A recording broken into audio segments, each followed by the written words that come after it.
Welcome back. This is episode 2 of the Unscripted podcast with Shelby and Emerson. Today, the topic today is going to be, let's see here. Trying to dig around because there's like a lot of new ones we added. We got Chipotle, overrated or not. I could go on and on about this because Chipotle is overrated. I personally do not think Chipotle is overrated, speaking as someone who had it 2 nights ago. I think that the prices are way too high, that the meat is chewy, that it's just not that girl. It's not it. It's not even that good. It doesn't taste that good.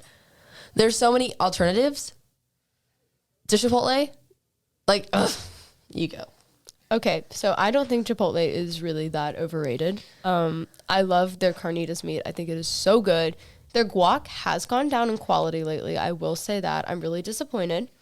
But personally, if I want something like, I say a little healthier, but it's still like 1,000 calories, like I typically go for Chipotle because like I feel like, ooh, I'm healthy. Let me put my lettuce and my black beans. Okay, so I ordered online the other day for Chipotle. Mm-hmm. I got a bowl and I was like, ooh, greens. It came with, and I got salsa too. It came with rice, guacamole, and salsa. Guacamole was the greens. That's not greens. It was rice and guacamole. That was my dinner. And salsa. The salsa was really good. Their salsa is actually so good. I think that their queso is good too. Their queso is okay. I definitely prefer like different quesos over that. And I'm a very picky eater. I'm gonna come out as a picky eater. Okay, like I am very limited on what I eat. I'm trying to get more outside the box the past few years because growing up I didn't try anything new really because I didn't like there's certain staple foods that go in a lot of things that I didn't like, so I wouldn't try new things. Yeah, so I'm also a very picky eater. I feel like I don't like trying new things because there's just a comfort in like dishes you've had. And I don't know, it's also stuff about like textures and whatever. Oh, texture's a big thing for me. I don't eat mashed potatoes because of it. What? The texture's unpredictable.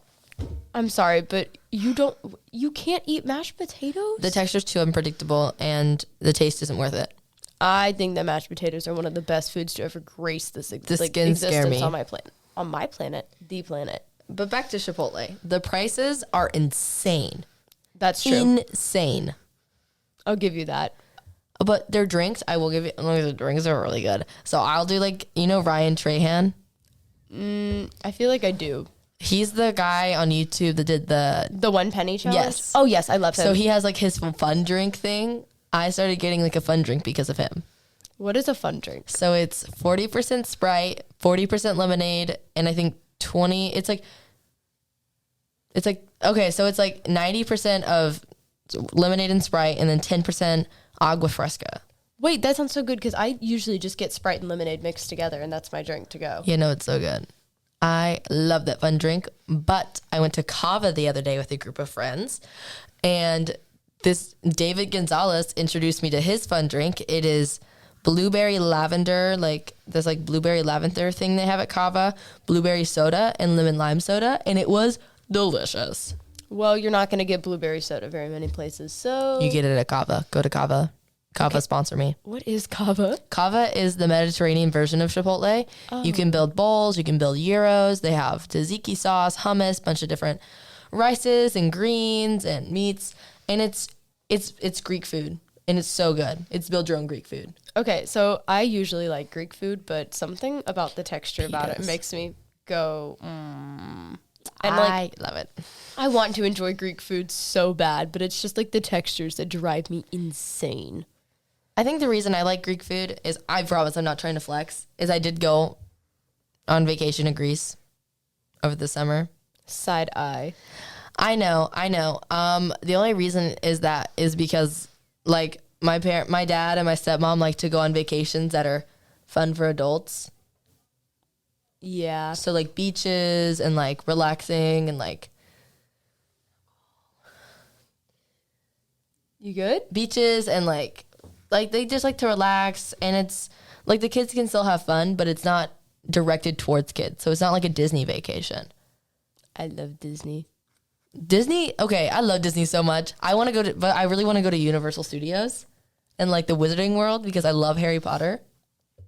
So I've been to both Disney and Universal, and I can still say that I'm a Disney girl through and through. Something about Disney and their food. Okay, their food is what sells it for me. I'm an Epcot girly through and through. I bleed Epcot.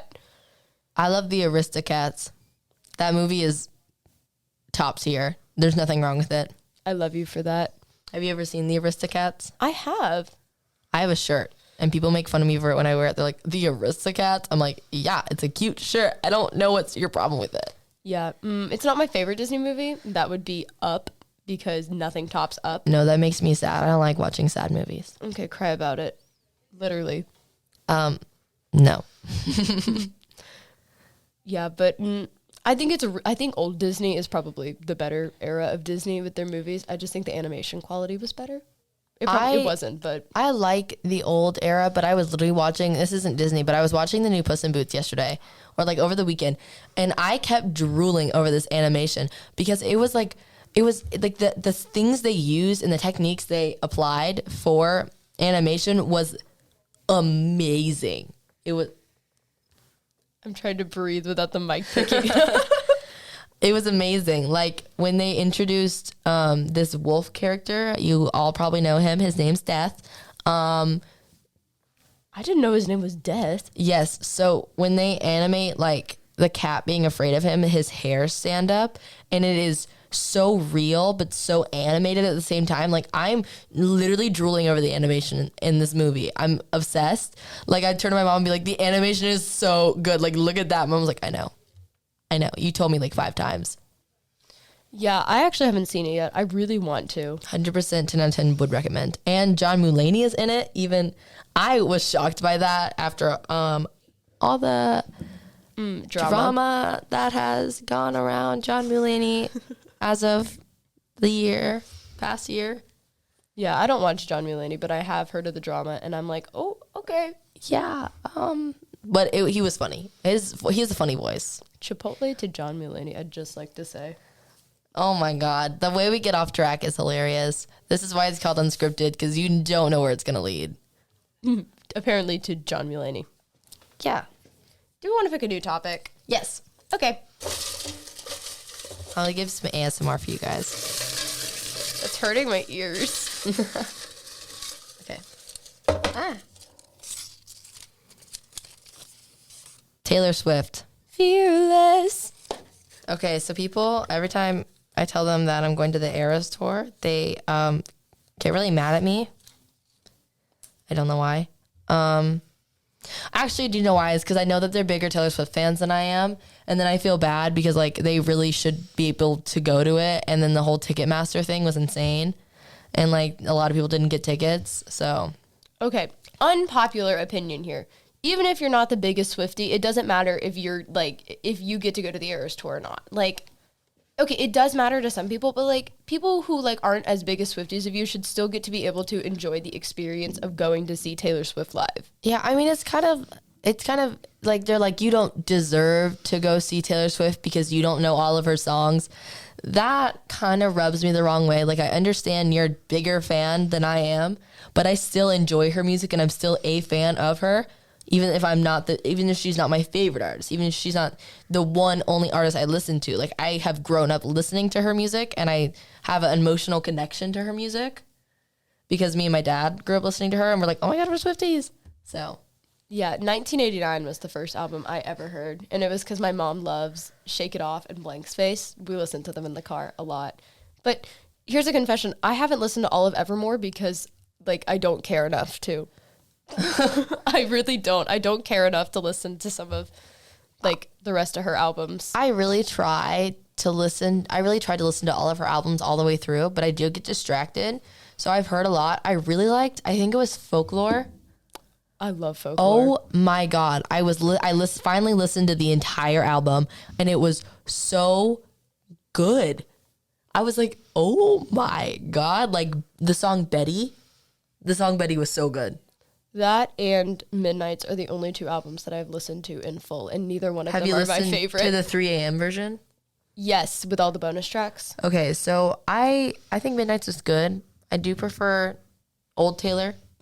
I love old Taylor. Red. The first Taylor Swift thing I ever got, my mom got me the 1989 CD for Christmas.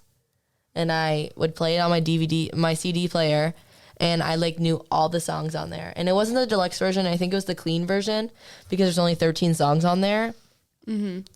So I only know 13 songs from 1989. I know some more now, but like those are the ones I know by heart. So like Shake It Off, Wildest Dreams, Out of the Woods, like those, like I know those by heart because that's what I grew up listening to. Yeah. Like I would clean my room and I'm just like, shake it off, shake it off. I think 1989 is probably the album I know best, even though it's not my favorite because my mom would just play it. It was always on the radio. Yeah, right now me and Emerson are trying to decide what we're going to wear to the Eras tour.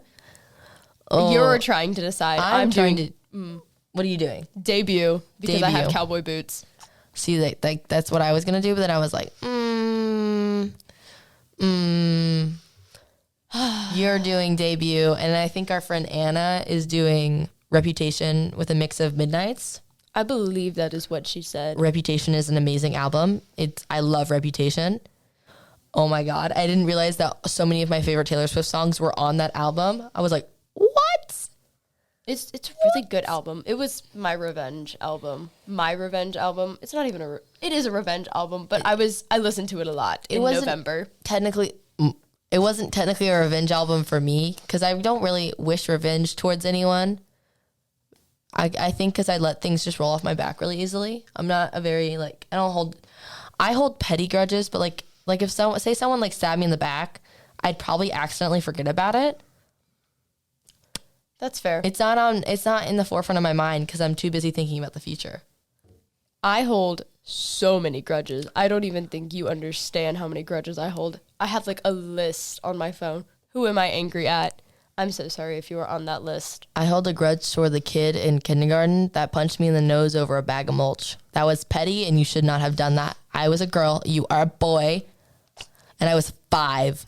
You were 5. Why did you punch me in the face? I also have a grudge against a kid in kindergarten. He taught me how to do something unkind, and it made me sit out for all of recess, and I cried really hard. I'll tell you about it later. Okay. So basically with mine, I had found like a Ziploc bag, and I had filled it with mulch because I was like, oh my God. Right? And he was like, give me the bag. I was like, no, there's all this mulch on the playground. Like, go play with that mulch. And then he wanted the bag, so he punched me in the face. My friends were around me and I'd like blacked out for a couple seconds. I remember like sitting up and being like, did he just punch me in the face? I know he did not just punch me in the face. So I went in, I snitched so fast. I was that kid. I was like, he punched me in the face. And she was like, did you punch this kind girl in the pink shirt in the face? And he was like, no. I was like, he did. Ask my friends. He sat out. Good. I love seeing kids sit out at recess in like kindergarten. No, I'm not even gonna lie. In all of elementary school, I love seeing people sit out, especially if I was the snitch, you know? Because I was a snitch. I wasn't a snitch. It's just because he punched me in the nose. I went to school in Huffman till 4th grade. Mm-hmm. Ooh.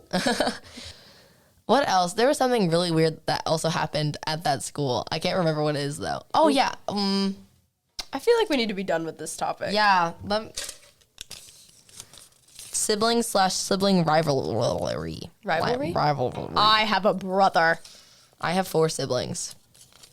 Okay, so maybe you win in the siblings, but my brother is 12. What's his name? His name is Josh. Hi, Josh. So I'm gonna be nice-ish.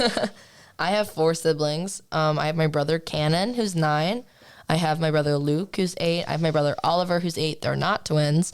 And I have my sister Madeline, who's 7. I love Madeline and Oliver. I think that they're both very sweet. They are. So basically, they're all my half siblings, right? So me, Oliver, and Madeline share a mom, and me, Cannon, and Luke share a dad. Me and my brother share both parents. Amanda. I know my mom might listen to this, so I'm just going to say hi. Love you, Mom. I love my mom. I also love my mom. Anyways, sibling rivalry. I was actually fighting with my sister this morning.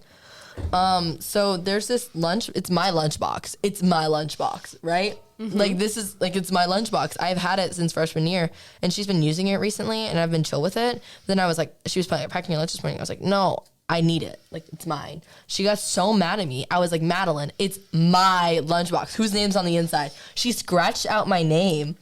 Like I was like, why are you being like this? Like use the bluey lunchbox. I don't know what's wrong with you. Like oh my god. If Madeline won't use the bluey lunchbox, I will. Yeah, no. So she took her old lunchbox, and I got my old lunchbox back. Proud of you. Okay, so my 12-year-old brother. We have fought for as long as I can remember. We're getting along better nowadays, but I will say that he has just become a preteen, and that has been something I've had to adapt to. And it's been hard. I'm not even going to lie. It has been really difficult because, because I look back and I'm like, wow, was I like this as a kid? I mean, like, and it's not bad. It's really not bad. It's just like, it's really hard to like, I guess, talk to him because, you're an angry preteen, and I love my brother really dearly. He means a lot to me. It's just like, I'm ready for the day that comes whenever he's like 15, like my age now, and like I'm 18, and we can actually like truly do fun sibling things like they do in like teen movies. I can't wait till my brother Cannon is 10 and I'm 16, and it's just gonna be like this switch, and it's gonna be lit. Like me and Cannon actually get along. I think since he's like the closest in age to me, we do get along. But like since my other siblings, like they're all so close in age that they like really just hang out with each other, and I just do my own thing. Sibling rivalry though, like it's so competitive. It's so bad. We fight a lot. Oh my god. No. So my sister learned to read faster than when I learned to read, and like based on like she just learned to read faster than when I was her age. And they're like, Madeline's like, I'm the best reader and writer in my class. I was like, well, I'd like to see you get into GT, Madeline. Yeah. That's so mean, Shelby. Yeah, I know. I'm nice to my siblings. I love my siblings, but like they need tough love from me. They're getting normal love from their parents, okay? Are you the mean sibling? Because I know I am. Half and half. It really goes back and forth. Madeline can be really mean. She may be 7, but like she definitely is like, she one time told me my shirt was cute, and then after an entire day of school I came home, she was like, Shelby, I lied. I don't like your shirt. And I was like, that's great. Thank you, Madeline. And then once I got my hair dyed, she's like, I like this hair so much better than your highlights. It's way better. But like kids at school were saying that too. So I mean, she's right. Your hair does look cute now. So it does look better than when I had highlights. How do you didn't? I stalked your Instagram whenever I met you at work week. Whenever but I followed you. My hair was dyed by then. Yeah, I know. And I went and I found your Instagram after that first day, and you had a post on there from before highlights. Oh, was it my birthday? Yes, it was, actually. My hair was wet. But you could tell. Yeah, I know. I liked my highlights. My highlights were an era. I loved my highlights. My highlights were an era. Oh, ow. Oh, my God. I hit the microphone. She loves her highlights. They were an era. Ow. I hit the microphone. Okay, what time is it? This was Unscripted with Shelby and Emerson. Love ya.